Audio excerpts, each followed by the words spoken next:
हरे कृष्णा कृष्णा कृष्णा हरे हरे, हरे राम राम राम हरे हरे। हरे कृष्णा हरे कृष्णा। तो आप सभी का संडे की इस क्लास में बहुत बहुत स्वागत है। फिर से वैसे हर संडे स्वागत है, पर इस संडे मेरी ओर से स्वागत है। तो आज का हमारा टॉपिक है आकर्षण कृष्ण के अनगिनत गुण, अर्थात कि इस संसार के अंदर में आकर्षित करने वाले खाली एकमात्र पुरुष है, वो है श्री कृष्ण, और उसके अलावा और कोई नहीं। फिर हम कितने भी अच्छे बन जाएंगे, कितने भी सज धज के तैयार हो जाएंगे, लेकिन फिर भी हम किसी को आकर्षित कर नहीं सकते। एकमात्र कृष्ण ही जो है पूरे संसार को मोहित कर सकते हैं। तो इसलिए खुद को आकर्षित करना बंद कर देना चाहिए, क्योंकि कृष्ण मोहित करने के लिए खड़ा है। तो आज हम फर्स्ट सीजन चालू करेंगे कि इस संसार के अंदर जितने भी लोग रहते हैं उन सबकी जन्म और मृत्यु निश्चित है। पता है इस संसार को क्या कहा जाता है? मृत्यु लोक और बद्ध जीव का लोक भी कहा जाता है। बद्ध जीव अर्थात कि जिसके अंदर बुद्धि न हो उसे बद्ध जीव कहा जाता है। तो इस संसार को मृत्यु लोक भी कहा जाता है कि इस संसार में जो व्यक्ति आता है उसकी मृत्यु निश्चित है। अगर कोई चाहेगा कि मैं नहीं मरूं, फिर भी उसको मरना ही पड़ेगा, ऑप्शन नहीं है, क्योंकि यह प्रकृति का नियम है। भगवद गीता की 2.27 कि जिसने जन्म लिया उसकी मृत्यु निश्चित है, भगवान श्री कृष्ण अर्जुन को उपदेश दे रहे हैं। कहा जाता है कि एक एग्जाम्पल के जरिए, कभी कभी हम रात को लाइट चालू करते हैं ना, तो बारिश के मौसम में लाइट पे कीड़े बहुत रहते हैं, पता है? वो एक कीड़े आते हैं, बहुत सारे रहते हैं, और वो कीड़े क्या होता है कि कुछ समय के बाद देखते हैं हम मरने लगता है। तो उसमें कैसा होता है, उस कीड़े की आयु 1 दिन की होती है। उस कीड़े की आयु 1 दिन की होती है। सुबह 10 बजे जन्म लेंगे, दोपहर को 12 बजे यंग हो जाएंगे, दोपहर को 2 बजे मैरिज करेंगे, 4 बजे संतान होगा और 8 बजे हनीमून हो जाएगा। तो उसकी 1 दिन की आयु होती है। वैसे ही कई सारे प्राणी होते हैं, जैसे कि कुत्ते की आयु होती है 5 साल तक की। 5 साल के बाद उसकी मृत्यु हो जाती है। और फिर आता है कछुआ, तो कछुए की आयु होती है 30 साल।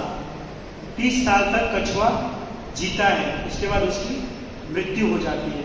फिर आता है मनुष्य को बताया गया यहाँ पे 100 साल, लेकिन मेरे हिसाब से 50-60 साल जी ले, ये भी बहुत बड़ी बात है, क्योंकि मनुष्य अपने मृत्यु का स्वयं कारण है। बताया गया इस संसार के अंदर जो वस्तु नहीं करना चाहिए वही वस्तु करने के लिए हो जाते हैं।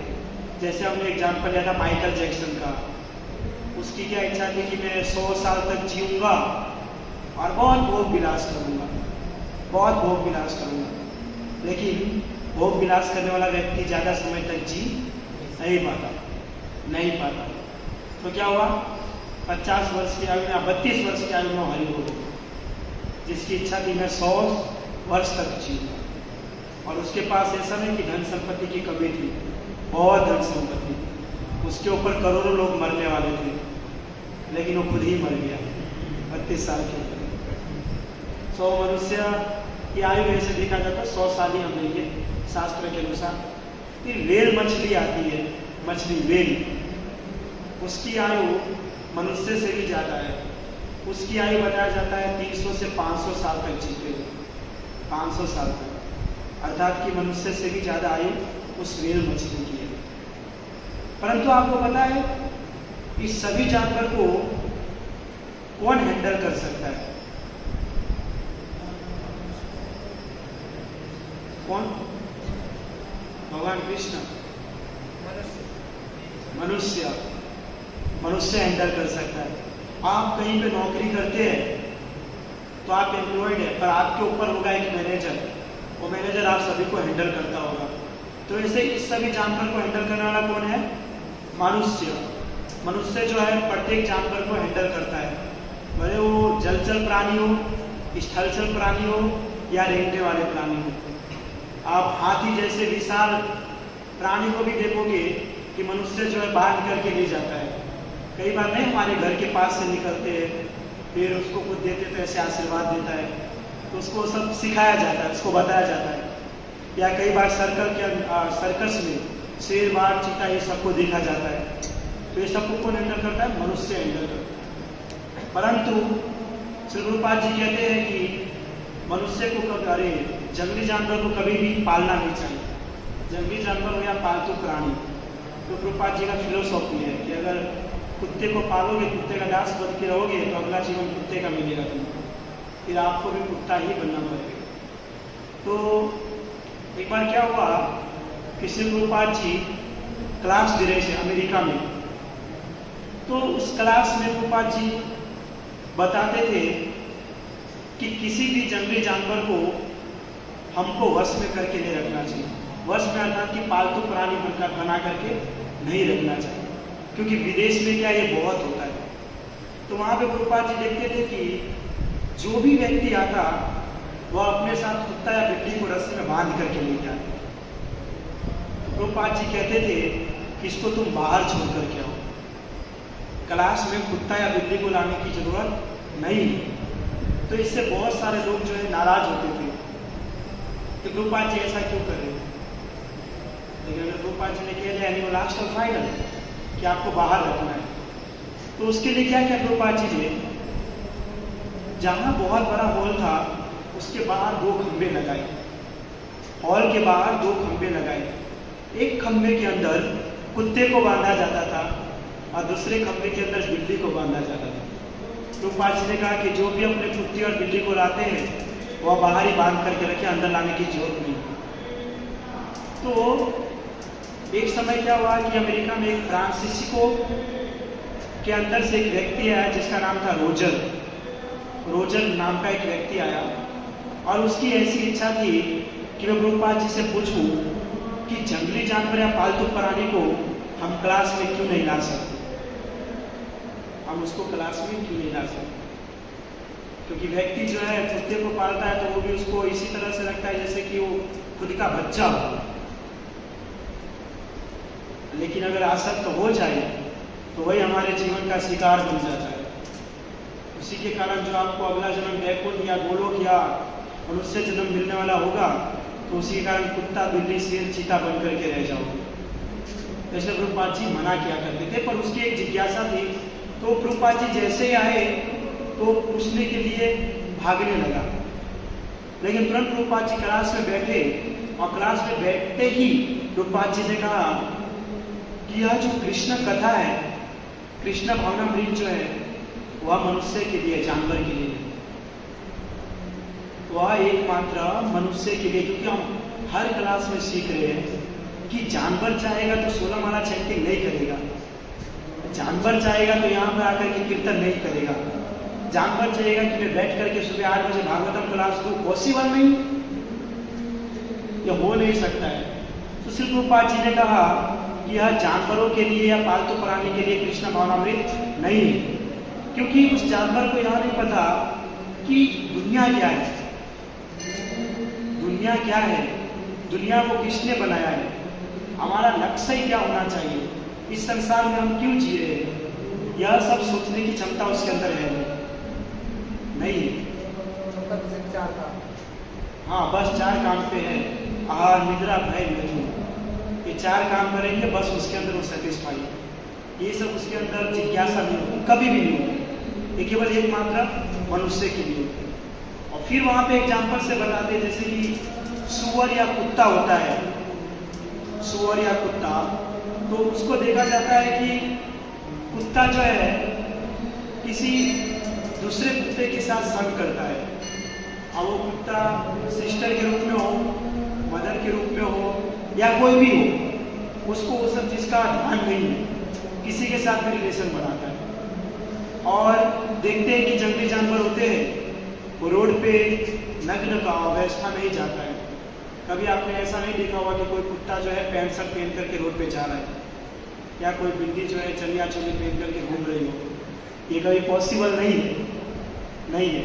लेकिन अगर मनुष्य को कभी देखा है कि ऐसे नग्न अवस्था में जाता हो, नहीं जाएगा, क्योंकि उसके अंदर माइंड है, बुद्धि है, उसको पता है कि हमको क्या करना है क्या नहीं करना। लेकिन जानवर को उसका नॉलेज नहीं है। अगर कोई लड़की रोड के ऊपर जा रही है, कोई लड़की रोड पर जा रही है और उसके पीछे अगर कोई कुत्ता पड़ जाए तो लड़की वो कुत्ते को कुछ भी नहीं करेगी, कुछ नहीं करेगी। वो सिर्फ भगाने का प्रयास कर सकती है, बाकी कुछ नहीं करेगी।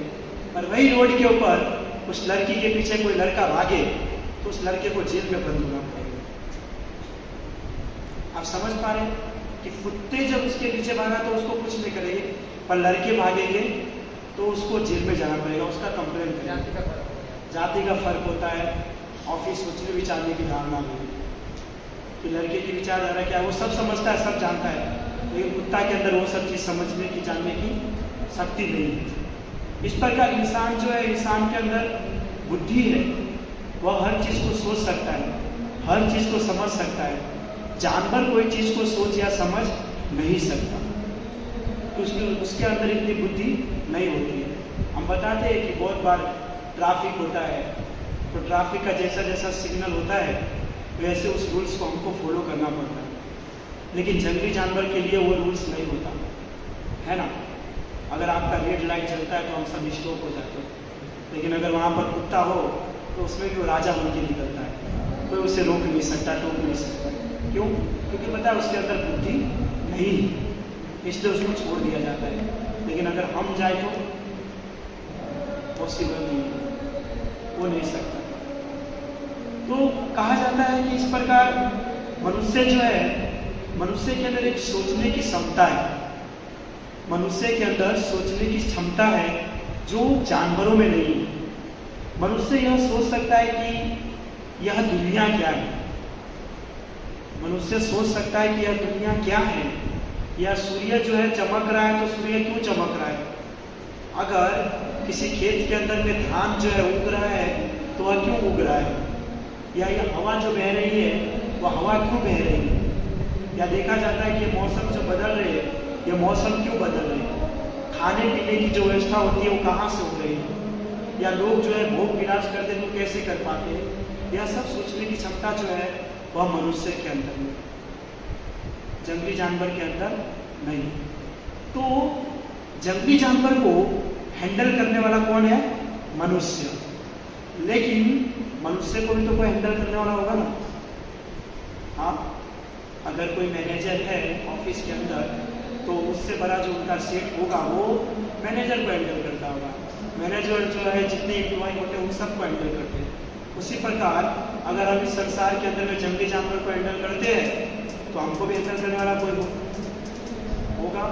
ऐसा नहीं है नहीं होगा, क्योंकि हर वस्तु के पीछे कुछ ना कुछ तो कारण होता है।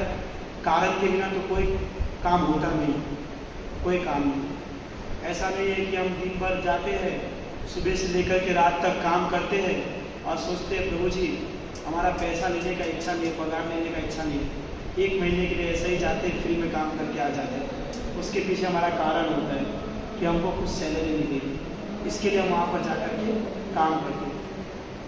पता है, एक कागज लिया जाता है, कागज, एक एग्जाम्पल है, कागज लिया जाता है और कागज के ऊपर लोहे के टुकड़ों को रखा जाता है। एक कागज लिया जाए और उसके ऊपर लोहे के टुकड़े को रखा जाए और नीचे है ना मैग्नेट को लगाया जाए, मैग्नेट को। तो वो कागज के टुकड़े के ऊपर वो लोहा का पूरा जो चूरमा बना हुआ है वो है, लेकिन जब आप नीचे से उस मैग्नेट को घुमाएंगे ना तो सबके सब टुकड़े घूमेंगे, जितने लोहे के टुकड़े हैं ना वो सबके सब घूमेंगे जब उस मैग्नेट को आप घुमाएंगे।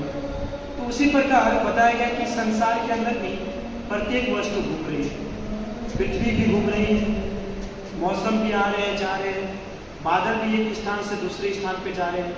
तो उसी प्रकार जिस प्रकार एक कागज के ऊपर लोहे के टुकड़े को रखने के बाद नीचे से जब हम मैग्नेट लगाते हैं और उसको जैसे जैसे घुमाते हैं वैसे वैसे घूमता है, तो उसी प्रकार इस संसार के अंदर भी हम सभी जो मनुष्य हैं किसी के अंडर में, और वो पुरुष जो है हमको जैसा घुमा रहे हैं हम वैसा घूम रहे हैं, वो जैसा घुमा रहे हैं वैसा हम घूम रहे हैं, लेकिन हमको क्या है कि वो चीज़ पता नहीं चलता, वो चीज़ हमको पता नहीं चलता। लेकिन संसार के अंदर जो भी कार्य होता है वह भगवान के द्वारा ही होता है और किसी के द्वारा नहीं। उनकी इच्छा के बिना एक पत्ता तक नहीं हिलता।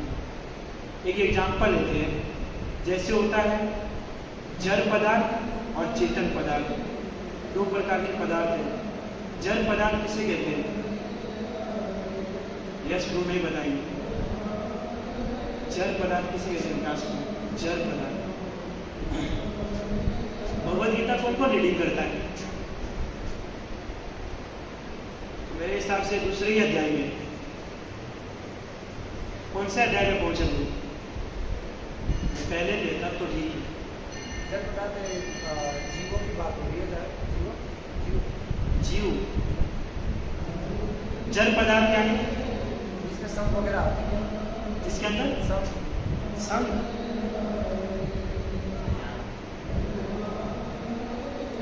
जिन वस्तुओं में आत्मा नहीं होती लेकिन के अंदर कॉन्शियसनेस। परफेक्ट है। जड़ पदार्थ जिसके अंदर में आत्मा नहीं होती। क्या चीज़? आत्मा नहीं होती। आप देख लीजिए एग्जाम्पल, एरोप्लेन ले लीजिए।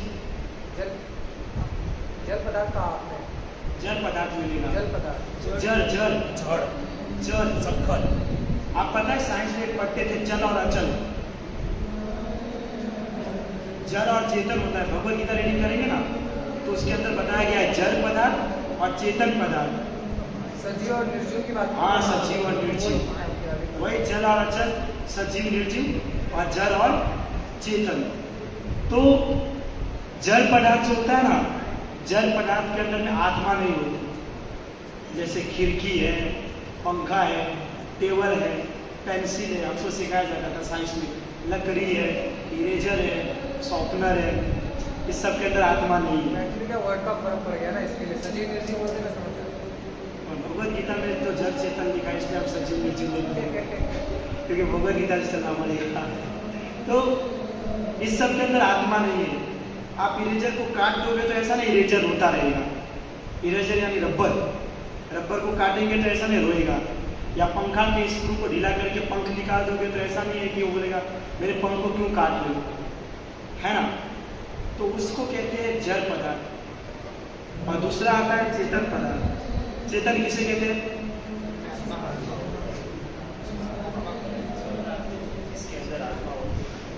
जिसके अंदर आत्मा होती है उसे कहते हैं चेतन पदार्थ। चेतन अर्थात चेतन की परफेक्ट परिभाषा क्या है? जिसके अंदर विवेक हो, जिसके अंदर विवेक और बुद्धि हो, उसे कहा जाता है चेतन पदार्थ। परफेक्ट है। बस इस चेतन पदार्थ को लेकर के आप बहुत सारे लोग बहुत कुछ बता सकते हैं, जिसके जरिए बहुत सारे लोगों को बहुत नॉलेज भी आ सकता है। सो मैं जानना चाहता हूँ कि चेतन का मतलब क्या समझते हैं? जिसके अंदर विवेक और बुद्धि वो परफेक्ट है, ये भी हाँ सोच सकता है, उसे चेतन पदार्थ है। इंसान हो। और चेतन का अर्थ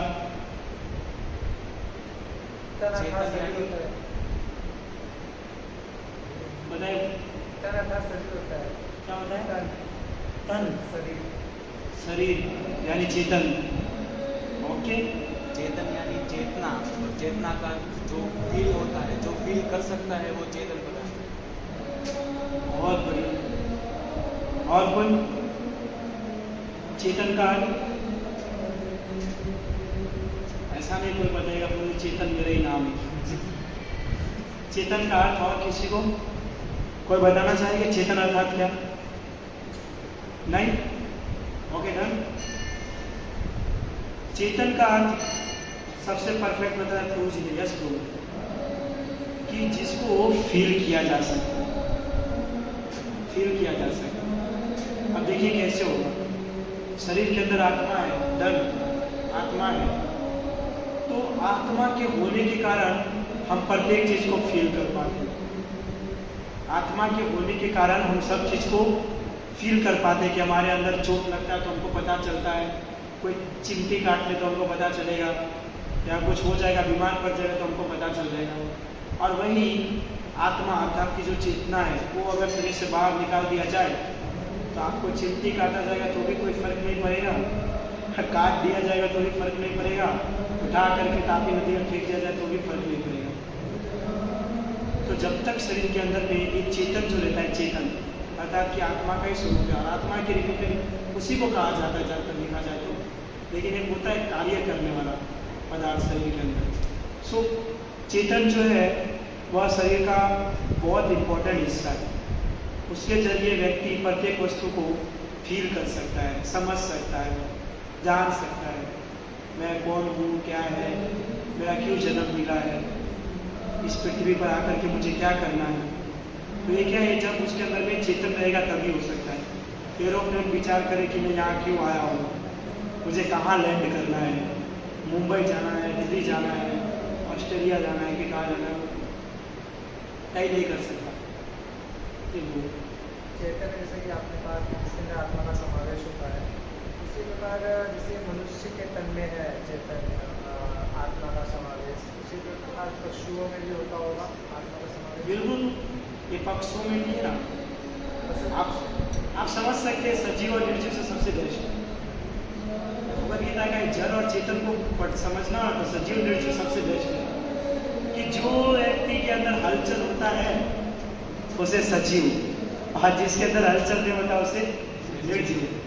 वो मुझे 4-5 बार मार के मुझे लर्न कराए थे साइंस के अंदर में सजीव निर्जीव, इसलिए मुझे अभी भी याद है कि हलचल वाला प्राणी सजीव और जो हलचल न करे निर्जीव। उस हिसाब से देखा है तो वृक्ष भी अगर सजीव नहीं आते, वृक्ष पौधे, हाँ, क्योंकि रात को उनके अंदर आत्मा का समावेश नहीं होता होगा। बिल्कुल होता है, वृक्ष के अंदर उसको भी सजीव के रूप में माना जाता है। तो इस प्रकार जो चेतन पदार्थ जो होता है, चेतन पदार्थ किसे कहा जाता है, जिसके अंदर में आत्मा हो, जो फील कर सकता है, और जड़ पदार्थ जिसके अंदर में आत्मा नहीं होती है, जिसे कुछ भी किया जाए उसे कोई प्रकार का इफेक्ट नहीं पड़ता है। एरोप्लेन या खिड़की हो या टेबल हो या कोई भी मोबाइल हो, उसको कोई व्यक्ति कुछ गलत बात भी बोल देगा तो ऐसा नहीं मोबाइल सोचेगा इसको मार दूँ, या टेबल सोचेगा इसे मार दूँ, तो चाहेगा तो भी कुछ नहीं, और चाहेगा ही नहीं, क्या चाहेगा, पर मनुष्य को अगर बोला जाए तो तुरंत उसका एक्शन लेगा। तो वैसे ही कहा गया है कि जो एरोप्लेन जो होता है वो जड़ पदार्थ है, उसको 5 साल तक भी एक स्थान पर रखा जाए तो एक ही स्थान पर खड़ा रहेगा, वो इधर से उधर हिलेगा नहीं। लेकिन कोई चेतन पदार्थ था कि कोई मनुष्य आएगा और अगर उसको स्टार्ट करे तो वह स्टार्ट होगा। तो इसकी मतलब ये नहीं कहा जाएगा कि एरोप्लेन के अंदर चेतना आ गई। किसी जड़ पदार्थ को चेतन मनुष्य द्वारा अगर चालू किया जाता है तो हम ऐसा नहीं विचार कर सकते कि जो जड़ पदार्थ है उसके अंदर चेतना आ गई, बल्कि वो मनुष्य आया है जिसके जरिए उसको चला पा रहे है ना। मोबाइल ऐसा ही है, और अगर उसको कोई कुछ ना करे तो अपने आप चलेगा, अपने आप इंस्टाग्राम या यूट्यूब या फेसबुक चालू होगा? नहीं होगा। जब तक कोई व्यक्ति आकर के उसको इधर से उधर रखड़ेगा नहीं, टाइम पास नहीं करेगा, तब तक कुछ नहीं होगा। वो जा कर के कुछ करेगा तभी कुछ होगा। तो वैसे ही कहा गया है कि जब तक किसी एरोप्लेन को स्टार्ट नहीं किया जाए किसी मनुष्य द्वारा तो लंबे समय तक वो उस स्थान पर पड़ा रहता है। और इसमें यह भी बताया गया है कि उसी प्रकार यह शरीर जो है वह जड़ पदार्थ के रूप में इसको गिना जाता है। शरीर को, इस शरीर को जड़ पदार्थ के रूप में गिना जाता है। अभी जस्ट आपने सीखा कि इसको चेतना के रूप में समझते हैं। अभी हमने सीखे कि इसको चेतना के रूप में समझते हैं, लेकिन श्री गुरुपाद जी वापस से कह रहे हैं शरीर को जड़ पदार्थ। तो ये क्या बताना चाहते हैं?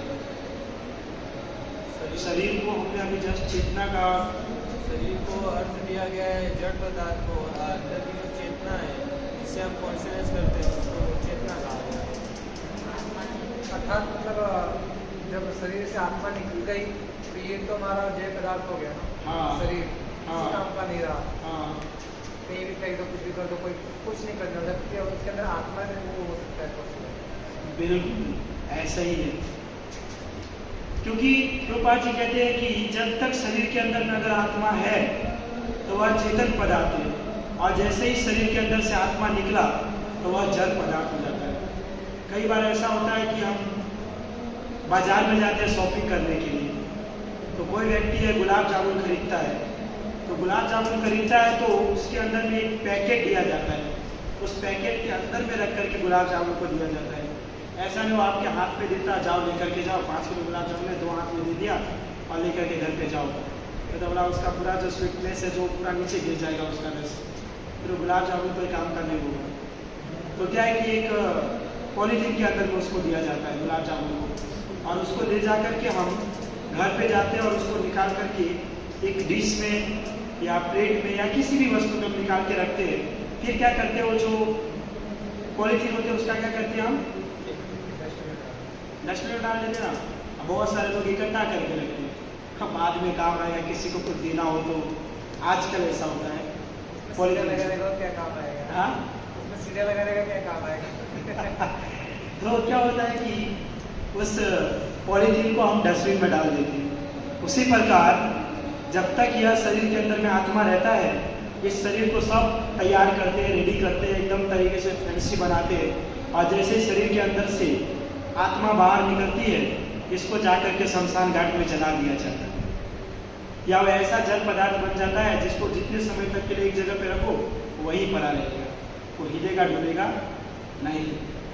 उसी प्रकार कहा जाता है कि जिस प्रकार व्यक्ति जो है जानवर को हैंडल करता है, तो इस इंसान रूपी जानवर को भी हैंडल करने वाला ईश्वर है, भगवान है, जो पूरे संसार को हैंडल करता है, पूरे संसार को हैंडल करता है। साइंस जो है इस बात के ऊपर ट्रस्ट नहीं करता, या बहुत बार होता है इसको नहीं मानता, लेकिन किसी व्यक्ति के मानने या ना मानने से नहीं होता है। अभी कई बार ऐसा हो सकता है कि कोई व्यक्ति हो, बहुत अमीर हो व्यक्ति हो, बहुत अमीर, बहुत पैसे वाला हो, और वह जो रहता है वो एकदम गरीब इंसान की तरह रहता है, फटे हुए कपड़े पहन करके, ऐसे ही पैंट पहन करके निकल जाता हो, और कोई व्यक्ति जो उसको जानता है वह ऐसा कहेगा कि अरे ये तो बहुत अमीर व्यक्ति है, लेकिन ये फटा हुआ कपड़े पहन करके आता है। लेकिन दूसरा व्यक्ति क्या कहेगा, उसकी बात को ट्रस्ट करेगा? वो ट्रस्ट नहीं करेगा, वो क्या सोचेगा कि नहीं नहीं नहीं, ये कैसा दिख रहा है, देखो तो सही, भिखारी जैसा कपड़ा लग रहा है, फटा हुआ पैंट है, फटा हुआ टी शर्ट है, कैसे अमीर हो सकता है। तो उसी प्रकार इस संसार के अंदर भी ये होता है कि जब तक व्यक्ति जो है कोई चीज को जानने की लालसा नहीं रखता ना, तब तक उसको हर चीज लाइटली रखता है, हर चीज लाइटली रखता है। अभी जैसे कि पंखा है, तो पंखा हमको पता है स्विच ऑन करते तो चालू होता है। बहुत सारी जगह पे क्या होता है कि रिमोट कंट्रोल पंखा होता है, रिमोट से चालू करते तो पंखा चालू होता है। देखा है किसी ने? देखिए आपने, हमें फर्स्ट टाइम 10 दिन पहले ही देखा एक जगह पे, तो रिमोट से चालू करते हैं तो पंखा चालू होता है।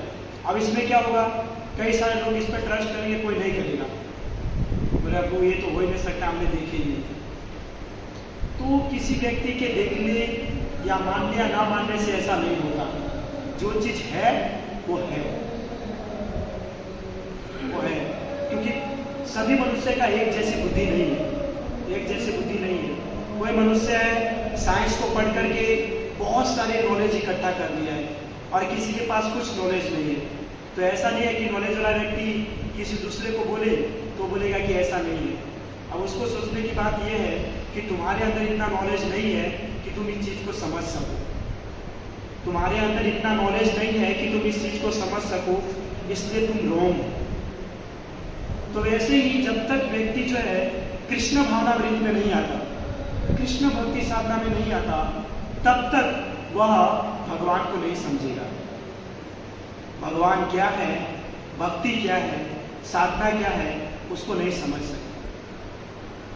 उसको उस जगह पे जाना ही पड़ेगा।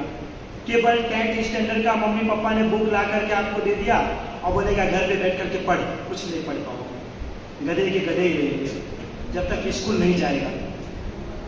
क्योंकि वो बुक को ले जाना है स्कूल में। स्कूल में जाओगे तो टीचर जब स्टडी कराएगी तब उसको आप समझ पाओगे, है ना, तब जा करके होगा। वैसे ही कोई भी चीज को जानना है तो हमको उसके पास जाना पड़ता है, तब वो चीज को जानते हैं हम।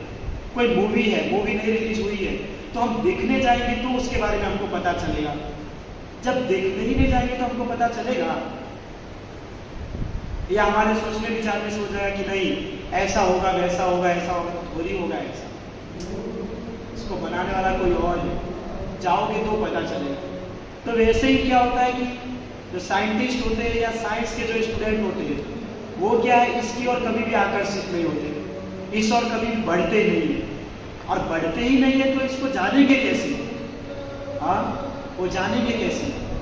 गटर में रहने वाले कीड़े सिर्फ गटर को ही जान पाएगा। उसको बाहर निकाला जाएगा, इतना अच्छा संसार को दिखाया जाएगा ना, फिर भी उसको डाइजेशन नहीं होगा। वो कहेगा मुझे गटर में ही जाना है। एक स्टोरी आती है वो इंद्र की। वो क्या हुआ, एक बार इंद्र ने कुछ मिस्टेक किया था जिसके कारण उसे श्राप मिला सुअर बनने का, डुक्कर सुअर। तो वो सुअर बन गया और इस मेटल वर्ल्ड में आ गया। सुअर क्या खाता है? मल खाता है। उसको बहुत मजा आता था। कुछ बच्चे भी थे उसके, इंद्र के यहाँ आकर के जब सुअर बना तो फिर क्या हुआ कि ब्रह्मा जी ने नारद मुनि को कहा कि जो उसको श्राप मिला था वो पूरा हो चुका है, अब उसको जाकर के वापस से बुलाओ। इंद्र को वापस से बुला लो उसके धाम में, स्वर्ग लोक को देखने वाला कोई नहीं है। तो नारद मुनि गए इंद्र के पास, उसको कहा कि तुम यहाँ से चलो। तो इंद्र ने मना कर दिया, वो बोलता है मैं नहीं जाऊंगा। तो नारद मुनि का क्या मलमूत्र में गटर जैसे जगह पे हो, तुम्हारा स्थान स्वर्ग लोक में है। बोला कौन सा स्वर्ग लोक, कौन सा स्वर्ग लोक? और फिर ऐसा क्वेश्चन करता है क्या वहां पे जाऊंगा तो मुझे ऐसा मल मिलेगा, ऐसा मुझे गटर मिलेगा, जो ऐसे बच्चे वो मुझे वहां मिलेंगे? ऐसा क्वेश्चन किया इंद्र ने नारद मुनि से। अब इंद्र तो देखिए स्वर्ग के राजा है, स्वर्ग के राजा है, लेकिन क्या हुआ कि जब मटेरियल वर्ल्ड में आया और यहाँ पर जब उसको शुगर का ये मिला शरीर, तो उसके अंदर ही आसक्त हो गया। हुआ कि नहीं? तो वैसे ही जो मनुष्य मूर्ख है, अधम है, पापी है, वो कभी भी कृष्ण को नहीं समझ पाएगा, कभी भी नहीं समझ पाएगा। भगवद गीता 8वां अध्याय में कहा गया है मोगासा मोह कर्माणु मोह ज्ञाना विचेषा राक्षसी आसुरी जो प्रकृति मोहिनी सरिता। जो इस प्रकृति के तीनों गुण के अंदर फंसा हुआ है, रजोगुण, सतोगुण और तमोगुण के अंदर में, वो कभी भगवान को नहीं समझ सकता है, कभी भी नहीं। उसको प्रयास करोगे ना फिर भी नहीं होगा। हम कहते हैं ना कुत्ते की पूंछ की तरह वो टेढ़े होते हैं, उसको कितना भी सीधा करने की कोशिश करो वो नहीं हो सकता। इसलिए हमारे 10 अपराध के अंदर भी एक अपराध ऐसा भी कहा गया है, अश्रद्धालु व्यक्ति को हरिनाम की महिमा का उपदेश देना भी अपराध है। जो व्यक्ति समझ ही नहीं सकता तो उसके सामने हमको बोलना नहीं चाहिए, बोलना नहीं चाहिए, क्योंकि उससे क्या होगा कि भगवान का भी अपराध होता है और हमारा भी अपराध होता है। तो ऐसे व्यक्ति के साथ नहीं बोलना चाहिए, क्योंकि ऐसे व्यक्ति को संभालने के लिए भगवान है और उसको अच्छे से समझाएंगे। क्योंकि अगर हम सबको समझा देंगे तो फिर नरक का क्या होगा? फिर यमराज जी को जाना पड़ेगा अपने नरक लोग को छोड़ करके, उनका भी तो राज्य चलना चाहिए ना। नहीं तो यमराज जी बोलेंगे भगवान आपका तो इस्कॉन संस्था हर जगह प्रचार कर रहा है, हर जगह आपकी भक्ति को फैला रहा है, तो हमारे धाम को कौन देखेगा? तो कुछ कुछ ऐसे लोग होते हैं चुने हुए कि जानबूझकर नहीं समझते, वो जानते हैं कि उसको थोड़ा रिस्पेक्ट है यमराज के प्रति कि वहां कौन जाएगा, सब कृष्ण भक्ति में आ जाएंगे। तो ऐसे लोग जो है ना वह कभी भगवान के ऊपर ट्रस्ट नहीं करते। जो मूर्ख होते, पापी होते हैं, वो गलत कार्य में ही पड़े रहते हैं आजीवन, और सोचते हैं जो जीवन मिला है वो शौक करने के लिए, मौज करने के लिए मिला है, लेकिन उसे नहीं पता है कि जीवन इसके लिए नहीं मिला है। तो ऐसा व्यक्ति कभी भगवान को प्राप्त नहीं कर सकता, चाहे साइंटिस्ट भी क्यों हो। कि कितना खर्चा किया होगा अभी जो चंद्रयान 3 किया? 600 करोड़ रुपया खर्चा किया। कहाँ गया पता है? किसी ने देखा है कि चंद्र ऊपर ही गया है? एक सीरियसली बात है। रूपपाद जी पांचवा जो कैंटो है ना, 5वां स्कंद, उसके अंदर बताया गया है 5वें स्कंद के अंदर में कि साइंटिस्ट जो ये चंद्रयान या रॉकेट या जो भी छोड़ते हैं, या जो कल्पना चावला गए थे कि जो भी है, ये सब कभी चांद के ऊपर गए ही नहीं। रूपपाल जी 5वें स्कंद के अंदर कहते हैं कि ये सब कभी चांद के ऊपर गए ही नहीं है, कभी भी नहीं गए, क्योंकि बताया गया है कि चांद जो है वह स्वर्ग लोक से कनेक्ट है, स्वर्ग लोक से कनेक्ट है। चांद के जरिए भी वहां पर दिन और रात होता है, और अगर कोई व्यक्ति चांद पर पहुंचा तो डायरेक्ट स्वर्ग लोक पहुंच जाएगा, वो डायरेक्ट स्वर्ग लोक पहुंच जाएगा। तो आज तक कोई व्यक्ति जो है चांद पर गए ही नहीं। रूपपाल जी बताते हैं कि केवल एक ऐसे स्थान पे जाता है जहां पर केवल एकमात्र अंधकार है, और वहां से कुछ समय तक रुकते हैं, फिर घूम फिर करके वहां पर आ जाते हैं, फिर कहा जाता है मिशन अनसक्सेसफुल,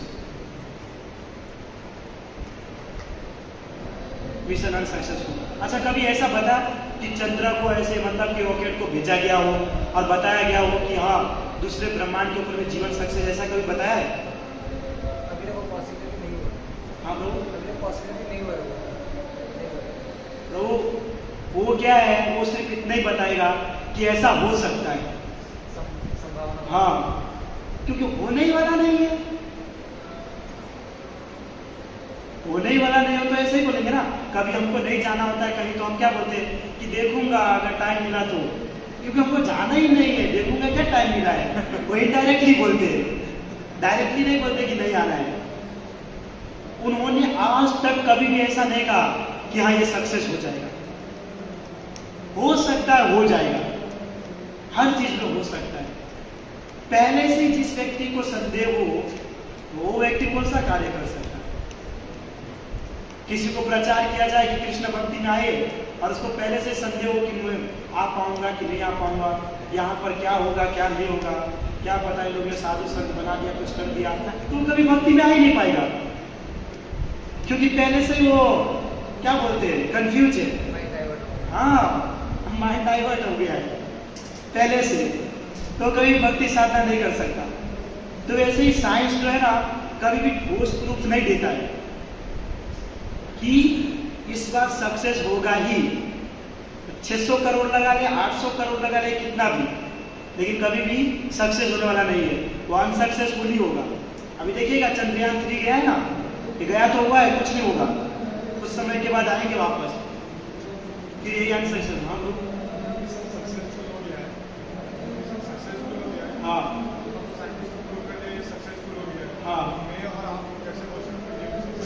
अच्छा अगर ये वस्तु सक्सेसफुल हुआ तो आप देखने गए सक्सेसफुल हुआ? चलो मैं नहीं देखती, हाँ ठीक है, मेरे पास कुछ ज्ञान नहीं है, मैं देखने लगी, मान लिया, हाँ तो 600 करोड़ रुपया लगाया, 800 करोड़ रुपया लगाया गया, हाँ और न्यूज रिपोर्टर वाले इतना बोला जा रहा है, हाँ अभी बहुत सारा अगर शायद वीडियो देखे होंगे, हाँ देखिए मेरा मेरी वीडियो देखा, ठीक है, अब उस वीडियो के अंदर जाके मैं नहीं देख रहा हूँ क्या सही है क्या गलत है, हाँ। जो दिखाया है वही मैं देख रहा हूँ, हाँ तो मैं मान के चलता हूँ कि मैं जैसा हूँ मैं ट्रस्ट करता हूँ, चलिए ये बात सही हुई, मिशन सक्सेसफुल हो गया, हाँ ठीक है, और कोई भी साइंटिस्ट इतना पागल नहीं है, या मतलब पब्लिक पागल नहीं है, जो भी है हाँ। पैसा वो लगा रहा है वो सही चीज की लगा रहा है, बिल्कुल, ठीक है। और IMD वाले इंडियन मेट्रोलॉजी के डिपार्टमेंट वाले जो भी हमें इंस्ट्रक्शन देते हैं वो कहाँ से उन्हें होते हैं, वहाँ पे कहीं गया होगा, कुछ चीज होगा उन लोगों के पास, कुछ टेक्निकल चीज होगा, कोई ना हमें मतलब मोबाइल पे आ जा रहा है, IMD वाले को उसकी इंस्ट्रक्शन भेजा जा रहा है, मतलब बता दिया जा रहा है, पहले ही बता दिया जा रहा है कि ऐसा ऐसा प्रॉब्लम है, ये चीज होने वाला है फ्यूचर में, ठीक है, तो हम कैसे बोल सकते हैं कि ये मिशन सक्सेसफुल या नहीं सक्सेसफुल? अच्छा विचार कीजिए कि वो सब कुछ बता दे रहे कि ऐसा होने वाला है वैसा होने वाला है, बट कभी ऐसा हुआ है? फिर से बोलिए।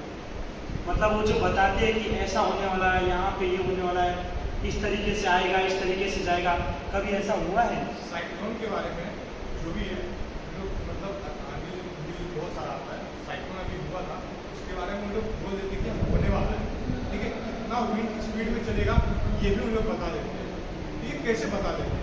आपको बताऊं, आप बोलिए। आपको आज से कितने करोड़ों वर्ष पहले ही वेद व्यास जी ने इस जो अब भी 21वीं सदी चल रही है और इसके बाद जो आने वाला है कलयुग का एंड होगा, उसके अंदर तक में कौन सा यंत्र बनेगा, कौन सा औजार बनेगा, व्यक्ति क्या यूज करेगा क्या नहीं करेगा, पहले से बताया गया हमको, वो भी मैं मान लिया, और वो बिल्कुल परफेक्ट है। एक मिनट वो भी मान लिया, ठीक है? हाँ।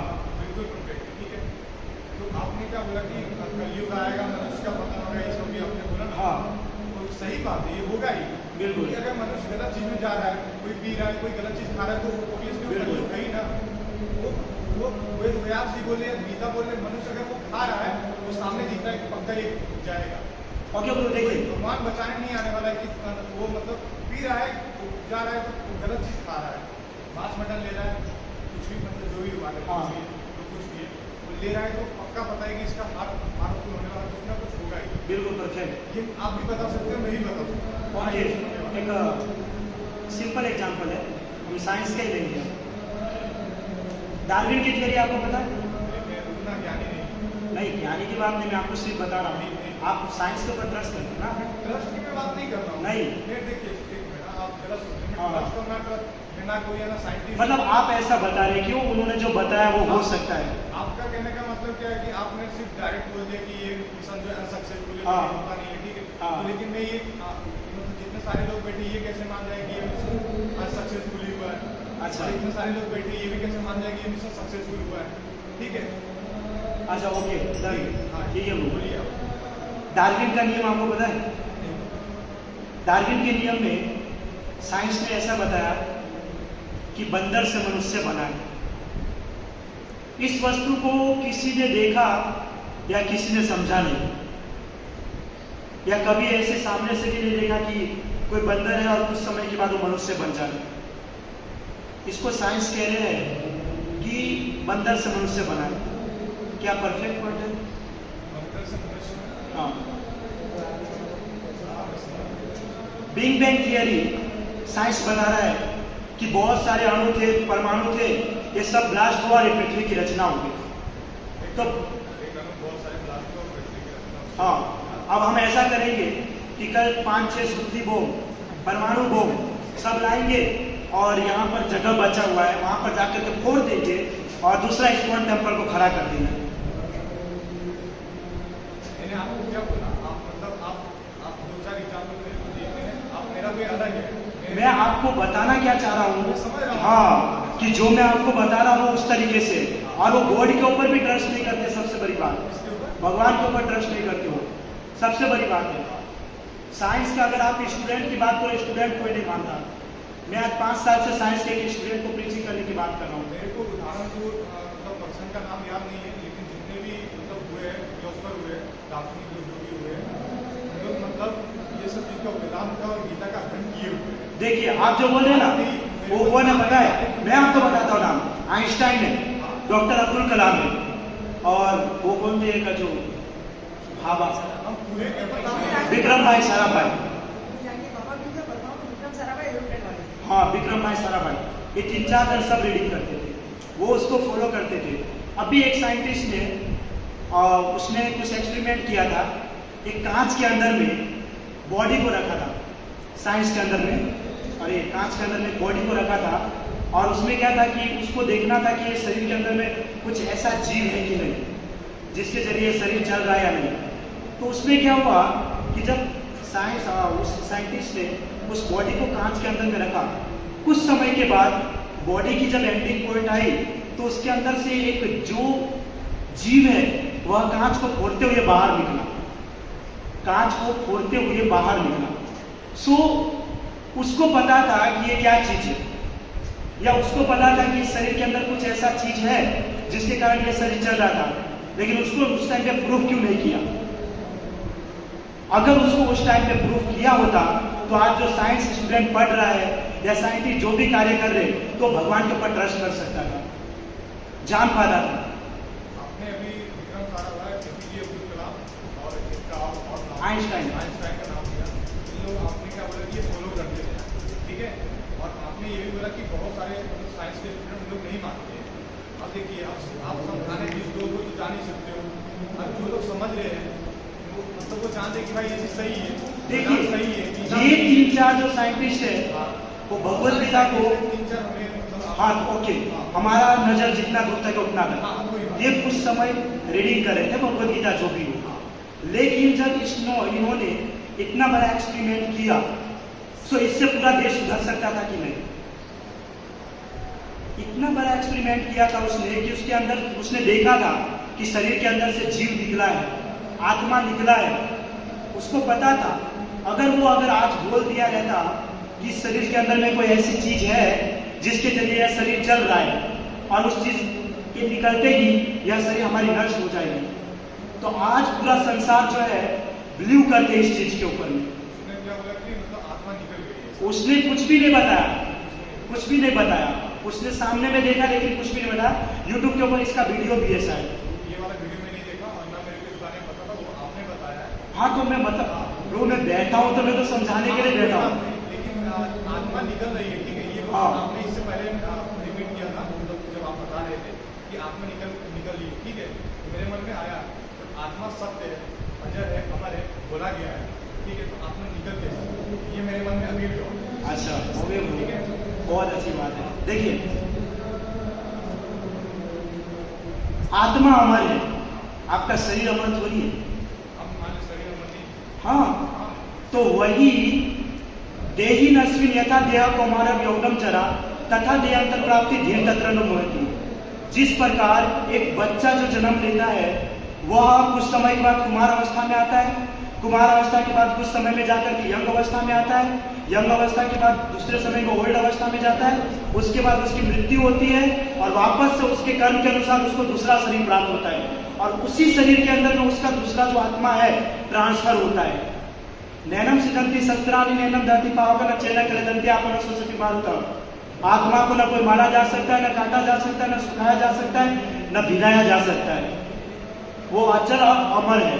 अव्यक्त है चिंत्य है अवतार है मचले तस्माद एवं विद्वान सोच महर्षि कि न उसको अघुलनशील पदार्थ है, न भुलाया जा सकता है, न किसी भी अस्त्र शस्त्र के साथ ज्वाइंट किया जा सकता है। जब ये सब इतना चीज है, तो आत्मा फिर निकल कैसे? प्रभु तो आप बनेंगे नहीं, आप क्या इसी संसार में फंसे रहिए। नहीं। हाँ आपने बोला कि पुनर्जन्म होता है, ठीक हाँ। है, तो आत्मा निकल के जाती है। हाँ ये तो मैं भी नहीं देखा हूँ। हाँ। उसको अपने गीता मतलब गीता जो बोल रही है उससे हम चल रहे हैं। हाँ इतना मैं बिलीव करता हूँ आत्मा सत्य है, सिर्फ बिलीव करता हूँ ना, मैं मतलब अनुभव कोई पर्सन यहाँ पे जितने भी लोग बैठा है वो अनुभव नहीं किया, वो सिर्फ मतलब मैं भी अनुभव नहीं किया। हम लोग गीता पढ़ के हम लोग सिर्फ बिलीव कर रहे हैं और हम लोग साइंस में, अभी साइंस में भी आप आओगे, उससे पहले मैं बोल दे रहा हूँ हाँ। जब हम साइंस पढ़ के इस पर बिलीव कर लेते हैं ऐसा चीज हुआ होगा। ओके जब तक तो हम गीता को पढ़ करके बिलीव करते हैं आत्मा के ऊपर, ऐसा है। ओके कोई भी व्यक्ति मरता है, किसी का हस्बैंड हो, माता हो, पिता हो, भाई हो, बहन हो, हम उसको आजीवन प्रेम करते हैं, उसके साथ बहुत सारे कार्य करते हैं, सुख दुख को स्पेंड करते हैं। वही व्यक्ति जब मर जाता है, आप कहते हैं कि भगवत गीता को चलिए हम सिर्फ समझते हैं कि आत्मा है, वही व्यक्ति जब मर जाता है तो उसी शरीर को लेकर के हम पहले जैसा प्रेम, पहले जैसा दुख तकलीफ को क्यों नहीं समझते? क्यों ऐसा कहा जाता है इस बॉडी को यहाँ कैसे निकाल करके फेंको, नहीं तो इसके अंदर से गंदगी आएगी, इसके अंदर से बास आएगा, उसको जलाओ। या क्यों ऐसा फील नहीं होता है कि तो IAS IPS है व्यक्ति जब जीवित अवस्था में रहता है तो उसको प्रणाम करते, उसको सलाम ठोकते, और वही जब IAS IPS मर जाता है तो उसको जाकर के जला दिया जाता है। कुछ तो उसके शरीर के अंदर में है जिसके जरिए वो कुछ समय तक के जीवित है, और जब वो मरता है तो वो चीज उसके अंदर से निकल जाता है, तब उस शरीर से वो चीज निकल जाता है, जिसके कारण उस चीज को कोई भी पूछता नहीं, कोई भी उस चीज को समझता नहीं। तो वो आत्मा का स्थान बताया गया है कि परमात्मा के रूप में जो भगवान है प्रत्येक मनुष्य के हृदय में स्थापित है। नमा आत्मा प्रदीपाय साक्षी ने परमात्मा ने, भागवतम के अंदर में कहा गया है कि साक्षात परमात्मा जो है आत्मा के रूप में आपके हृदय में वास करता है, और जैसे ही वो शरीर से बाहर निकलता है तब आपको कोई पूछने वाला नहीं है। मतलब ये भी बोल सकते हैं ना आत्मा ही परमात्मा है। आत्मा परमात्मा नहीं हो सकता ना, कैसे? पॉसिबल नहीं। कैसे? अच्छा, आत्मा अगर परमात्मा हो, आत्मा अगर परमात्मा हो तो व्यक्ति को इधर आके पूछने की जरूरत नहीं है, घर में भगवान की विग्रह को रखने की जरूरत नहीं है। जब उसके अंदर ही परमात्मा है तो अपने आप की पूजा करे। तो फिर मतलब फिर मैं मतलब जो भी मैं पढ़ा हूँ अपनी बुद्धि जो भी मेरे पास है मैं थोड़ा बोल रहा हूँ। तो फिर कबीरदास जी ने क्यों सिखाना, मतलब कबीरदास जी ने उन लोग भी मतलब मूर्ति वूर्ति का वो नहीं करते थे, लेकिन उन लोग बिलीव करते थे आत्मा में, उन लोग भी निर्गुण में बिलीव करते थे। ठीक है, बहुत सारे मतलब सबका अपना अपना अलग है, सब अलग अलग है, जो मानते हैं सगुन निर्गुण देखिए, रामचरितमानस में भी बोला गया है निर्गुण जो भी है, वो रामचरितमानस हाँ, हाँ। निर्गुण और सगुन दोनों वर्ड लिया गया हाँ। है। इसमें एक वर्ड मेरे को बहुत अच्छा लगा, उसने बोला कि मतलब भक्त का जब प्रेम भगवान के प्रति हो जाता है तो वही भगवान जो सगुन रूप में आ जाते हैं, निर्गुण जो है तो पहला वहाँ पे नाम निर्गुण ही लिया गया, निर्गुण ब्रह्म का नाम लिया गया है। तो मैंने आपसे पूछा कि आत्मा कैसे, मतलब मैंने बोला आत्मा ही परमात्मा है, और तो आपने बोला कि नहीं हो सकता, मैंने आपसे पूछा कि कैसे हो सकता। देखिए यहाँ पे सभी का एक ही लक्ष्य है कि वहां तक पहुंचना, ठीक है, उसी को हम लोग सत्य बोलते हैं, ब्रह्म बोलते हैं, आत्मा बोलते हैं, हम लोग वही बोलते हैं। गीता में वही बोला गया है, राम में वही बोला गया है, रामचरितमानस में। नहीं, भगवत गीता में क्या बोला गया, मैं आपको श्लोक के साथ कौन से पेज नंबर पे है, कौन से पेज पे, उसके साथ मैं आपको बताऊंगा। ओके, 4 प्रकार के हमारे संप्रदाय में, मेरे को इतना पेज नंबर नहीं याद है, मुझे कुछ याद है, बट मैं आपको, आप दूसरे को प्रूव कर सकोगे ना, आप दूसरे को प्रूव कर सकोगे। देखिए गीता में भी अपने घर में भी रखता हूँ, आप उसको डेली पढ़ते हो। आप जाओगे, उस पेज को देखोगे, उस श्लोक को देखोगे, तो आप दूसरे को बता पाओगे ना। हाँ, तो क्या बता गया? पहले बात मैं किसी को बताने जा नहीं रहा हूँ, ये चीज आपके पास आया हूँ तो मैं आपसे बताऊंगा। तो देखिए, जब अच्छी नॉलेज होती है ना तो सभी को बताना चाहिए। अभी देखिए 4 चीज होती है, हम दो को ही समझेंगे। एक होता है द्वैतवाद, एक होता है अद्वैतवाद। द्वैत का अर्थ क्या समझते हैं?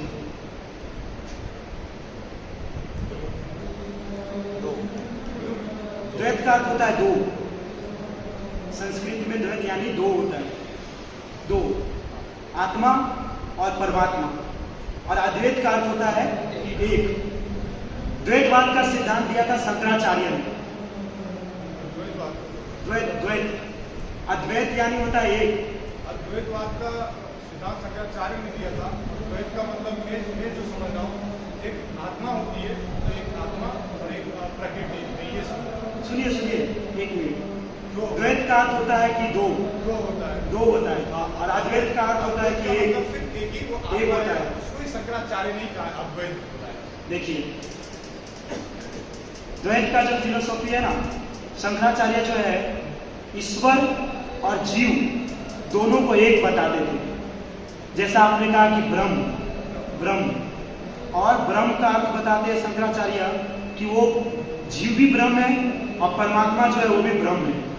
Okay, perfect. और हमारा जो फिलोसॉफी है वो हमारा दो है, जीव अलग है और परमात्मा अलग है। ये हमारी फिलोसॉफी माधवाचार्य का। ओके, तो भागवतम के अंदर में दूसरा अध्याय चालू करेंगे तो पहला श्लोक है तम तथा कृपा विष्णु कृष्णम विशुद्धम बिना वाक्यमाच मधुसूदन। सेकेंड श्लोक का जो परपट पढ़ेंगे दूसरे पेज के ऊपर, सेकेंड श्लोक का परपट, उसके अंदर भागवतम से एक श्लोक कोट किया गया है। वदंती तत्व विशेष तत्व यज्ञान मध्यम ब्रह्मेति परमात्मेति भगवान इति शब्दते। वदंती तत्व विशेष तत्व यज्ञान मध्यम ब्रह्मेति परमात्मेति भगवान इति शब्दते। उसके अंदर बताया गया है कि भगवान को 3 रूप में लोग समझते हैं। एक ब्रह्म के रूप में, परमात्मा के रूप में और भगवान के रूप में। इस 3 रूप में समझते हैं, ब्रह्म, परमात्मा और भगवान के रूप में। ओके, इसको वैसे प्रभुपाद जी ने एग्जाम्पल तो दिया है सूर्य का, लेकिन और भी हम इसको सरल तरीके से समझेंगे। जैसे एक बार क्या हुआ, किसी गांव में, और वैसे लास्ट पॉइंट यही था पर ये लास्ट पॉइंट पहले हो रहा है, किसी गांव के अंदर में ट्रेन चलने वाली थी। तो बहुत सारे लोगों ने विचार किया कि हम सबके पास तो टाइम नहीं है वो ट्रेन को देखने जाए। तो किसी ने 3 व्यक्ति को चॉइस किया, 3 व्यक्ति का चॉइस किया कि आप 3 जन जो है अलग अलग दिन जा करके देखिएगा कि ट्रेन कैसा है। तो पहला दिन एक व्यक्ति गया, वो गया ट्रेन को देखने के लिए, दूर से खड़ा था और दूर से देख रहा है। तो दूर से देखा तो उसे सिर्फ प्रकाश दिखाई दिया, जो लाइट आगे होता है ट्रेन का, वो ट्रेन के लाइट को देखा और ट्रेन के लाइट को देख करके वापस आया। गांव वाले सब आए, गांव वाले ने पूछे कि आपने क्या देखा?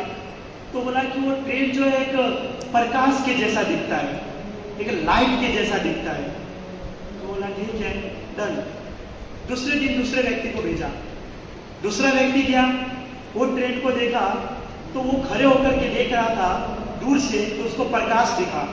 फिर ट्रेन को उसने आने दिया, ट्रेन को उसने आने दिया तो उसने देखा कि उसके अंदर अलग अलग डब्बा भी है, अलग अलग डब्बा भी है, जिनमें हम बोलते हैं जनरल या S1, S2, S3, इस तरीके से बहुत सारे डब्बे भी है।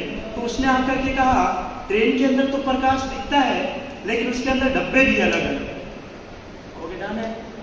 तीसरे दिन तीसरा व्यक्ति आया, तीसरा व्यक्ति आया, वो जाकर के देखा तो उसने देखा कि ट्रेन के अंदर दूर से प्रकाश दिख रहा है। फिर ट्रेन वहां आई तो उसने देखा डब्बा भी है। फिर ट्रेन के अंदर गया, अंदर गया, देखा विंडो भी है, सीट भी है, बाथरूम्स भी है, उसके अंदर मोबाइल चार्जिंग लगाने के लिए केबल भी दिया गया है, लाइट भी है, पंखा भी है, ये सब चीज देखा। फिर वो गांव वाले के पास गया और गांव वाले को जाकर के बताया कि उस ट्रेन के अंदर में तो लाइट भी है, पंखा भी है, सीट भी है, बाथरूम भी है, डब्बा भी है, लाइट भी है। ओके, सबसे परफेक्ट कौन है? तीसरा व्यक्ति, क्योंकि उसने सब चीज को जान लिया। उसी प्रकार भागवतम में कहा गया है कि भगवान के 3 स्वरूप है, ब्रह्म, परमात्मा और भगवान। ब्रह्म, ब्रह्मेति परमात्मेति भगवानेति शब्दते। तो जो ब्रह्म है उसको पहले व्यक्ति के साथ कनेक्ट किया गया। कौन? जो खाली प्रकाश को देखा। सेकेंड जो परमात्मा के रूप में समझ रहा है वो दूसरे व्यक्ति के साथ कनेक्ट किया गया, जो प्रकाश भी है और डब्बा भी है। और जो भगवान समझा गया वो तीसरे व्यक्ति के साथ कनेक्ट किया गया कि भगवान के अंदर में सब प्रकार का गुण है, सब प्रकार का गुण है। तो ब्रह्म और जो परमात्मा है वो भगवान का एक स्वरूप है, एक स्वरूप है। क्यों? क्योंकि स्वर्ग लोग, ब्रह्म लोग, शिव लोग या जितने भी सर्पों का लोग है, प्रजापति का लोग है, नरक लोग है, ये सभी लोगों के अंदर में ये लाइट पंखा नहीं होता। वहां पर केवल कृष्ण जो है गोलोक में वास करते हैं, उसके प्रकाश से पूरा लोक जो है चमकता है, उसके प्रकाश से पूरा लोक चमकता है। लेकिन जो ब्रह्मवादी होती है, जो केवल ब्रह्म का स्मरण करते हैं, और ओम शांति वाले ना, ओम शांति जो होते हैं वो लाइन ऐसे पड़ा रहता है नाम, तो वो लोग सिर्फ ब्रह्म को मानते हैं। तो जो ब्रह्म को मानते हैं वो अधूरा ज्ञान हुआ कि नहीं? क्योंकि वो सिर्फ प्रकाश को समझ रहे हैं। लेकिन मैं तो मानता हूँ, मैं मानता हूँ ब्रह्म, परमात्मा, भगवान सब एक ही है। हाँ। ठीक है। आप क्या मानते हो? शास्त्र क्या मानते हो? नहीं। वेद व्यास से ऊपर है, हाँ। सबसे नारद जी से ऊपर है, सबसे ऊपर है। एक मिनट, हाँ बोलिए।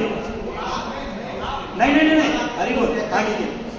मैं ऐसा नहीं बोला कि मैं उन लोगों को नहीं, आप बोलिए, आप बोलिए। मैंने ऐसा नहीं बोला, ठीक है, और मैं नहीं बोलूंगा। नहीं, हरि बोल, मैंने बोला ही नहीं ये चीज। प्लीज। ओके प्रभु, हाँ बोलिए प्रभु। मैंने ऐसा कभी नहीं बोला और ना बोलूंगा। नहीं, ठीक है। हाँ। मैं मानता हूँ कि मैं मानता हूँ वेदांत में भगवान नाम का कोई वर्ड ही नहीं, सिर्फ ब्रह्म नाम का है। ठीक है। और एक चीज रामचरितमानस में अभी पढ़ रहा हूँ थोड़ा आ रहा है जी। उसमें एक वर्ड हिंदी में, उसका मतलब अवध में भी लिखा रहता है, अवधी भाषा है, उसके नीचे हिंदी में ट्रांसलेट किया गया है। तो वो वर्ड मुझे याद है कि उसने बोला कि हे राम, ब्रह्मा, विष्णु, महेश कौन मचा रहा है? अब मेरा दिमाग उस पर हो गया, जबकि विष्णु और राम एक ही है, हाँ, कृष्ण भी एक ही है। हाँ। तो फिर ये क्या बोला जा रहा है? ब्रह्मा, विष्णु और महेश को नचा रहा है। हमें क्या समझ बताए क्या समझेंगे? 4 समथिंग कुछ पेजेस पे है, ये मेरे को दिमाग में था क्योंकि इसको अच्छे से एक पढ़ा। पुस्तक होती है, हम जब स्टडी करते हैं ना तो पुस्तक होती है, उसको छापने वाला विकास वाला भी होता है और नवनीत का भी होता है, प्रकाश का भी होता है।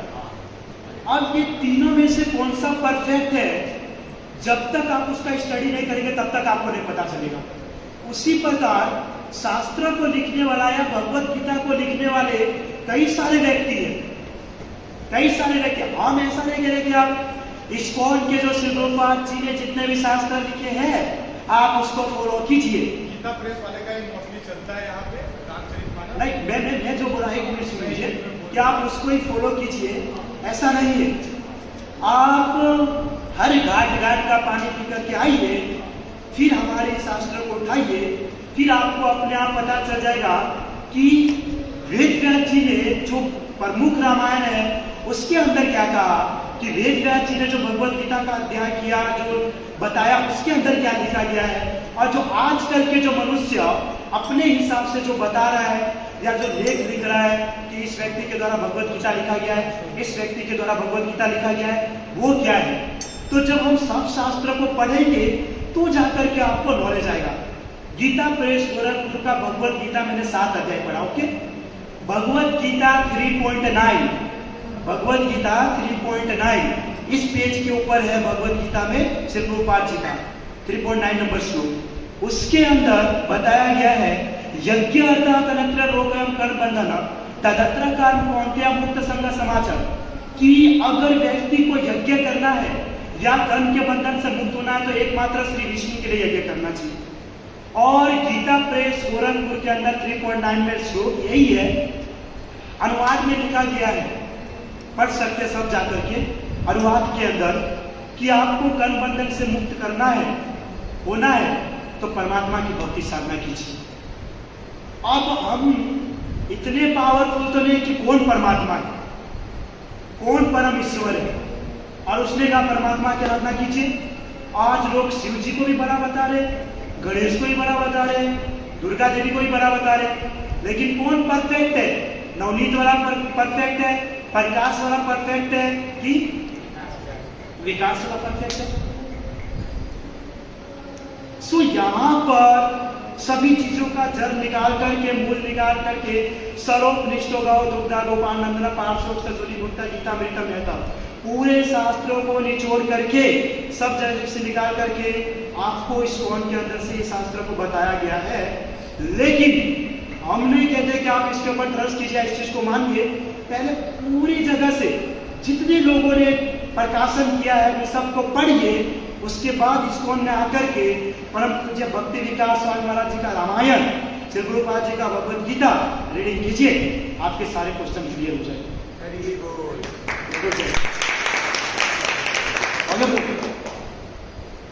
सो आज हम दोनों लोगों ने बहुत टाइम लिए आप लोग के लिए। सो आधा पॉइंट तो प्रभु जी में चला गया, क्योंकि हम वही डिस्कशन करने वाले थे। प्रभु मेरा पूछने का उद्देश्य एक ही है कि जैसे हम सब मान रहे हैं कि बस एक ही, चाहे विष्णु को आप बोल रहे हो बड़े हैं, महेश को बोल रहे हो बड़े हैं, चाहे ब्रह्मा जी को बोल रहे हो, सब में एक ही है, उसमें वही सत्य जो है बोला गया है, उसी को सारे शास्त्र वेदांत गीता सब एक ही पे वो बोल रहे हैं। जब तक मैं देखूंगा नहीं या आप नहीं देखोगे, तब तक हम किताब में ही रहेंगे। इस्कॉन का मैंने गीता मतलब मेरे अपने फ्रेंड से ही नहीं लिया, ठीक है, वो भी पढ़ा मैंने, ठीक है, और मतलब वही अभी तक पढ़ा, मतलब उसको 2 बार पढ़ा ना, मैं उसको याद किया, उतना मैं दिमाग नहीं हो बिल्कुल सिर्फ मैं पढ़ा, संस्कृत में ही पढ़ा, हिंदी उसमें ट्रांसलेट था वो भी मैंने पढ़ा, ठीक है। उसके बाद मतलब बहुत सारे मतलब पब्लिकेशन जो है उन्होंने भी गीता लिखा, उसका मैं मतलब वो सब चीज़ का मैं अर्थ देख रहा हूँ, पूरा दिमाग मतलब भगा जाता है, समझ में ही नहीं आ रहा है कि इतना मतलब पूरा वहाँ पर वेदांत की ओर ले गया है। उसमें ऐसा होता है ना वो, कि जैसे देखिए ईश्वर और वेदांत को मिला के बोलता है, और स्कूल और कॉलेजेस के अंदर भी कोई मैथ का सब्जेक्ट हो, अगर उसको कोई एक ही टीचर पढ़ाए तो स्टूडेंट्स है ना बिल्कुल परफेक्ट तरीके से समझेगा। उसी मैथ के सब्जेक्ट को 50 टीचर आएंगे और अलग अलग तरीके से समझाएंगे, तो हम इतने पावरफुल थोड़ी है कि हम सब समझ पाएंगे कि वो क्या बता रहे, वो क्या बता रहे, वो क्या बता रहे, नहीं समझ सकते। सो डिपेंड करता है आपके ऊपर कि सब में से परफेक्ट कौन है। सो हम केवल उसका मात्र उसके पास जाए। मतलब मैं और आप अभी बोल रहे हैं कि गीता वाले ये लिखे, मतलब किसी का नाम तो नहीं लेना चाहिए। हाँ, अभी यहाँ पे एक पर्सनली बात चल हाँ, रही है। ठीक है, तो हम लोग मान ले, तो मैं ये भी मान सकता हूँ कि जो अर्थ है उसका अनर्थ कर दे रहे हैं। हाँ तो होता ही है, बिल्कुल बात है ना, जो अर्थ का अनर्थ कर दे रहे हैं, तो मैं क्या समझूंगा ये सही है, युवा क्या समझेगा यही समझेगा, तो सब हम लोग माने किसको?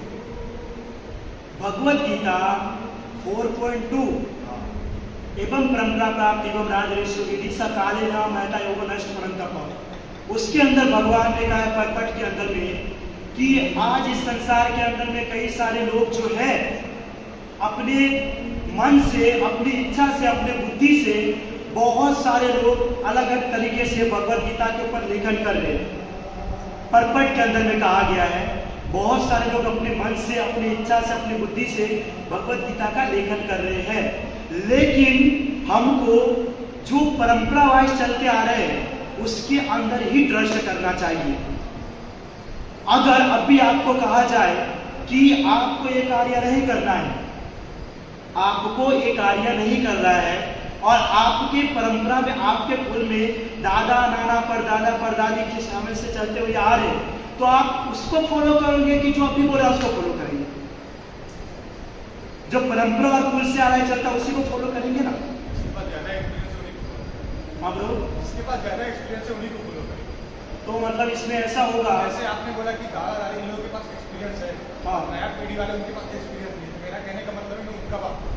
हाँ बिल्कुल, तो वही के बोल रहा हाँ हूं। वही तो मतलब कि जो कुल से चलता आ रहा है उसको हम फॉलो करेंगे। हाँ, तो एक्सपीरियंस उन्हीं लोगों के पास हाँ है। बिल्कुल, तो उसी प्रकार जब कोई शास्त्र या कोई हमारा ये जो संप्रदाय होता है, जो कुल के अंदर से एक के बाद एक, एक के बाद एक, एक के बाद एक आ रहे हैं, तो उसको फॉलो करने से हम उस वस्तु के और भी आसानी से करीब जा सकते हैं। और अगर बीच में कोई आकर के इधर करे उधर करे उधर करे तो हम इधर का भी नहीं रहेंगे और उधर का भी नहीं रहेंगे। सो हमारा जो परंपरा बताता है वो बिल्कुल परफेक्ट है, वो बिल्कुल परफेक्ट है। इसके लिए भगवत गीता में भगवान श्री कृष्ण ने अर्जुन को ऐसा उपदेश दिया कि जो व्यक्ति परंपरा वाइज चलता आए वही आसानी से भक्ति को प्राप्त कर सकता है, क्योंकि भगवान ने खाली 4 संप्रदाय का निर्माण किया। चतुर्वर्ण्यम मया सृष्टम, श्री संप्रदाय, रुद्र संप्रदाय, कुमार संप्रदाय, ब्रह्मज्ञ गौड़िया संप्रदाय।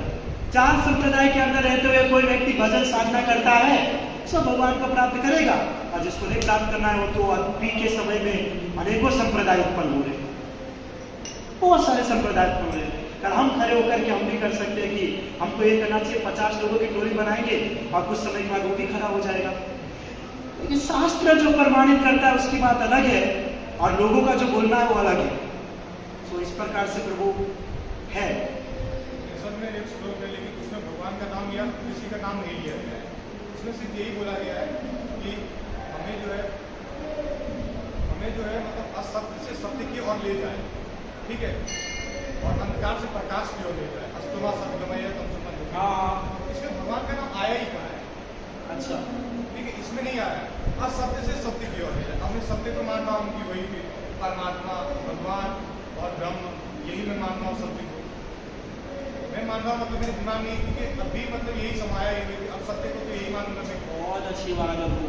अभी आप ब्रह्म और शिव जी सिद्ध कर देंगे। देखिए, मैं सिद्ध करूंगा ऐसा। ब्रह्म और शिव जी क्या सिद्ध करेंगे अभी? मैं नहीं मतलब कि भगवान का नाम मतलब परफेक्ट तरीके से दिया ही नहीं गया। शिव जी कह रहे हैं पद्म पुराण के अंदर में, आराधना नाम सर्वेशाम विश्व आराधना परम, आराधना नाम सर्वेशाम विश्व आराधना परम, तस्मात् परतरम देवी तद्या नाम समर्चनम। के सबकी आराधना साधना करनी चाहिए, मेरी भी, लेकिन विष्णु आराधना परम। अब ब्रह्मा जी ईश्वर, परम कृष्ण, ईश्वर है मैं भी हूँ, लेकिन परम कृष्ण सच्चिदानंद विग्रह अनादि गोविंद सर्व कारण कारण। और फिर से भागवतम के अंदर में शिव जी कह रहे हैं, यह परम रसम साक्षात त्रिगुणात् जीव संगीता भगवंतम वासुदेव परपन्नम, भगवंतम वासुदेव परपन्नम सप्रियो ही में।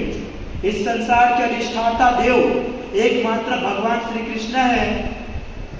इस संसार के अधिष्ठाता देव एकमात्र भगवान कृष्ण है। जो उसकी शरण में जाता है वह मेरे लिए प्रिय है। शास्त्र के अंदर में आपने सच्चिदानंद का नाम है ना, तो सच्चित आनंद, ठीक है, सब तो आ गया इसमें, ठीक है, सच्चित आनंद मतलब जो सत्य को पा गया वो आनंद में तो रहेगा ही। आप इसका अर्थ कैसे सत्य का मतलब क्या होता है? जो सत्य है। चित्त का अर्थ क्या होता है? चित्त का अर्थ, चित्त यानी कि हमारा मन होता है, और आनंद यानी सुखी, एकदम हैप्पीनेस। संसार के अंदर में कोई भी सच्चित आनंद नहीं है, चाहे वो धीरू भाई अंबानी क्यों ना हो। जैसे मतलब मैं इसका अर्थ से अभी अर्थ का आनंद कर रहा हूँ, ये आप बोलिएगा क्या कर रहा हूँ, सच्चित आनंद। तो मैं क्या सोच रहा हूँ, मैं जो समझ रहा हूँ, आप बोलिएगा, अपोज करिएगा। हाँ हाँ जरूर। मैं बोल रहा हूँ जिसके को सत्य मिल जाता है उसको तो आनंद तो है ही, सत्य मिल जाता है मतलब उसको वो मिल जाता है, मतलब जो भी आप बोलते हो। तो आप विचार कीजिएगा ना वही ना कि अगर जिसको सत्य मिल जाएगा तो उसको आनंद है, लेकिन वो सत्य क्या है? सत्य क्या है? अर्थात तो ब्रह्म जिज्ञासा। सत्य क्या है? घूमना फिरना, खाना पीना, सोना, आहार निद्रा, भय महतूम, दुख पहुंचाना, तकलीफ देना, इसको पूजना उसको पूजना, वहां जाना यहाँ जाना, हिंदू होते हुए भी देरासर में जाना, हिंदू होते हुए भी मुस्लिम का होता है वहां पर जाकर के वहां पे आराधना साधना करना। सत्य क्या है? सत्य क्या है?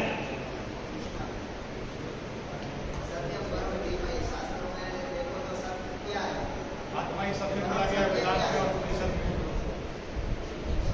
आपको आत्मा को तो जानोगे, जब आत्मा को मैं क्या जानोगे। कर सकता हूँ, अभी मेरे पास उतनी क्षमता ही नहीं है कि नहीं तो मैं आपको बताना चाह रहा हूँ ना कि उस सत्य क्या है।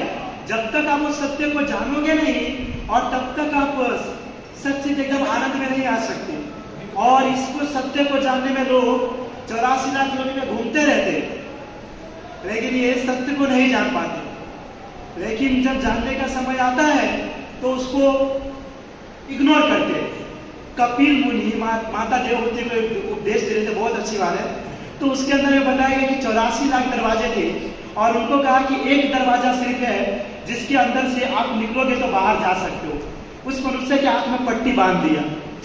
तो मनुष्य ने सोचा कि इसमें क्या बड़ी बात है, मैं दरवाजे को हाथ लगाते हुए जाऊंगा और जहां पे खुला होगा वहां से बाहर निकल जाऊंगा। इंटेलिजेंट है हम लोग।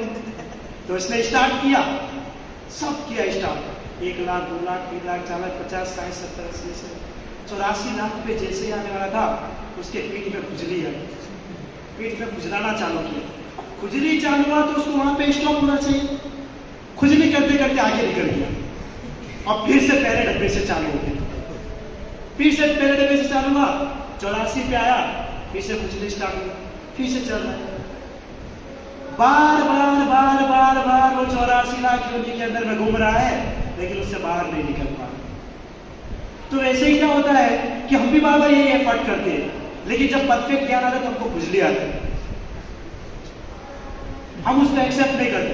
फिर वापस से घूमते हैं, फिर ढूंढने के लिए घूमते हैं, फिर वापस वही जगह पे जब मिलता है तो फिर ऑप्शन नहीं है। बोल रहे हो वहां पे खड्डा है, जाओगे तो गिर जाओगे, तो गिर रहे हो निकल रहे हो, फिर जा रहे हो गिर रहे हो निकल, फिर हम क्या कर सकते हैं? हाँ, ऑप्शन नहीं, ऑप्शन ही नहीं है ना। इसलिए वो सत्य को जानने के लिए बढ़ना पड़ेगा परंपरा के हिसाब से।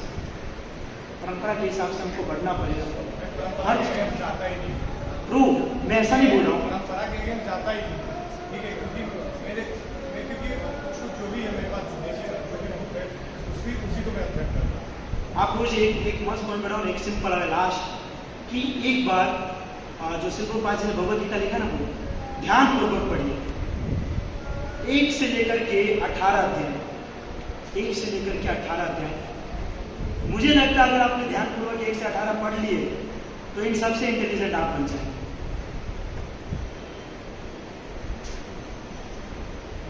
सब जगह से हमने सब घाट का पानी पी करके आए, यहाँ से वहां से वहां से, बट एक बात, श्लोक एक ही है, ठीक है, चाहे वो श्लोक बदलने वाला है, संस्कृत में जो श्लोक है वो एक ही है, बिल्कुल हिंदी में चेंज हो सकता है।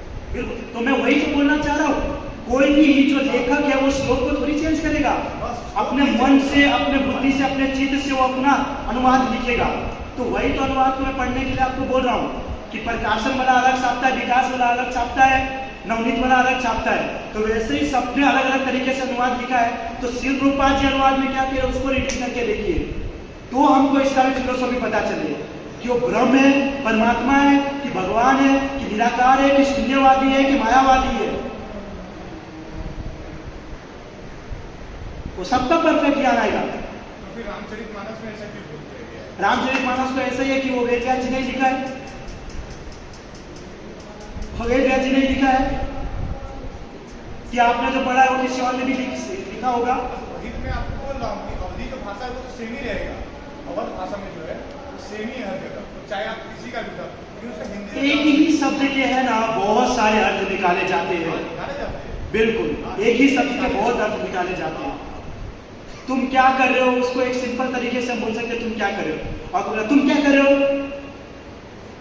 और रामचरितमानस में तो ये भी बोल दिया गया है, आपने बोला कि सब लोग बोले विष्णु बड़े हैं, यहाँ पे विष्णु जी खुद बोले, राम जी खुद बोले कि भगवान शंकर मतलब शिव जो है वो बड़े हैं। तो मैं वही तो बता रहा हूँ ना। अब हम किसका विश्वास करें? नहीं, मैं आपको तो श्लोक से प्रमाणित कर रहा हूँ ना। रुकिए, मैं तो आपको अनुवाद नहीं बताया किसी का कि अनुवाद में कहीं पे लिखा गया है। लेकिन मैं दोनों तो तो एक हिसाब से देखा जाएगा तो दोनों तो मतलब एक ही लोगों का ध्यान लगाते हैं, भगवान शिव रामचंद्र जी का ध्यान लगाते हैं, रामचंद्र शिव जी का ध्यान लगाते हैं। प्रभु क्यों मानते एक वस्तु है।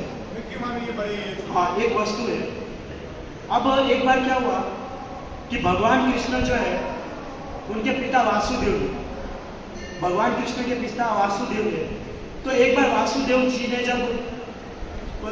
चंपल मंगाया तो भगवान कृष्ण उसके चप्पल को सर के ऊपर रख के आए। तो इसका मतलब हम क्या समझेंगे, भगवान कृष्ण इतना नीचे है कि अपने सर के ऊपर चप्पल रख के आए, और जो वासुदेव जी है वो बहुत बड़े हैं।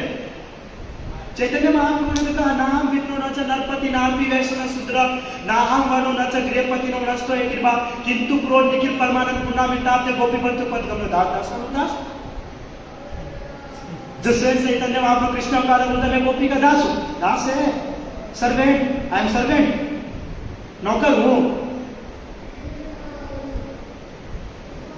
मूल और अंश में फर्क होता ही है, मूल और अंश में फर्क होता है, यानी कि होता है। बच्चा कितना भी पावरफुल हो जाए लेकिन पिता तो पिता होता ही है। ऐसा नहीं कि पिता अगर बच्चे को प्रणाम करे तो बोले कि पिता और पापा बराबर है, पिता और पापा बराबर पॉसिबल नहीं। अब उसने जन्म दिया है तेरे को, अला तू एमने जन्म नो आया, ये तमने जन्म आया છે, दोनों अलग होता है। मिल जाए सत्य, सभी को मिलना चाहिए, मेरे को ही नहीं, ये सभी के लिए जरूरी है। नहीं सही है प्रभु, मेरे हिसाब से मैं 1 साल से टीचिंग कर रहा हूँ, सबको मैंने सत्य से अनुगत के साथ करा दिया है, अनुगत। और बहुत सारे मायावादी को भी, निराकारवादी को भी, कॉलेज के प्रोफेसर से, उनसे भी हो गया है। सो मैं तो चाहता हूँ सबको होना चाहिए, क्योंकि प्रभु सिर्फ हमको बोलना थोड़ी है, जब तक हम किसी को क्लियर नहीं करवाएंगे तब तक उसका डाउट क्लियर नहीं होगा, तब तक वो आगे बढ़ेगा कैसे। तो क्लियर होना चाहिए, सिंपल सी बात है। Okay, done. हरे कृष्णा। अब ये क्लास को नेक्स्ट सीजन में लेंगे। ग्रंथराज श्रीमद् भागवतम के श्रील प्रभुपाद के हिताय गौर प्रेमानंदे जय प्रभु की।